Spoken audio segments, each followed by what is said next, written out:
Hey everybody, Anthony Alfredo here, and welcome back to a new track lap with Fast Pasta presented by Logitech G. We are at Watkins, Glen International, one of the coolest road courses on the NASCAR schedule. Let's head down into turn one here, fast downhill braking zone. Make sure we hit that compression at the apex of turn one. Use up all this runoff here. You don't want to go too far on iRacing. You'll get a cutting the course penalty, even though you might be running wider there. But set up really well for turn two.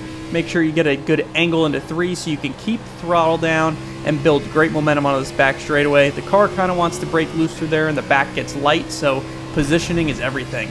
Now we're heading into the bus stop at fourth gear, really heavy braking zone, but you can carry a lot of speed over that first curb as you kind of jump in there, hit that second and third curb, and then make sure you set up for the carousel well, because this is just such a long sweeping corner, and you just kind of work the throttle all the way through here to keep your momentum up, but you don't want to throttle up too early and get too wide. We're just going to straddle this curb here on exit and set up for the final two corners. This is a nice little sequence here.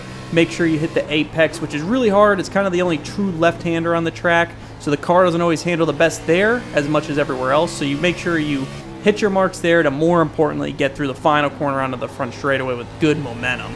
We'll do another lap here, see if we can push a little bit harder, carry a little bit more speed everywhere. We can definitely carry third gear up until the rev chip into turn one. You don't have to go to fourth gear there, and the pace will slow down, that entry will back up.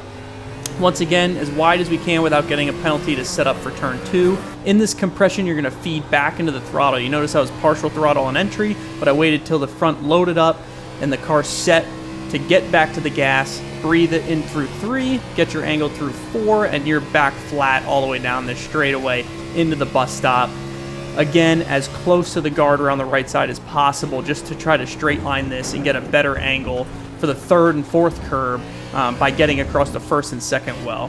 This carousel is painfully long. You really got to be patient through here. The car just wants to get tight in the middle and snap you loose off, so be patient on the throttle and make sure you get a good run down into the next corner here, where we're going to make sure, once again, back the entry up just a little bit, make sure we hit our apex. You can use a little bit of the curb, but not too much, because it's off camber, kind of shoves the car wide. And then make sure we get back track left to hit our apex and come off low and straight off the final corner onto the front straightaway. Use up that exit as necessary as well.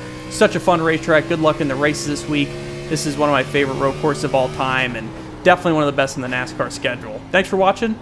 Give me some feedback on how to make these videos better in the future, and don't forget to use code AlfredoPro to save on Logitech G products.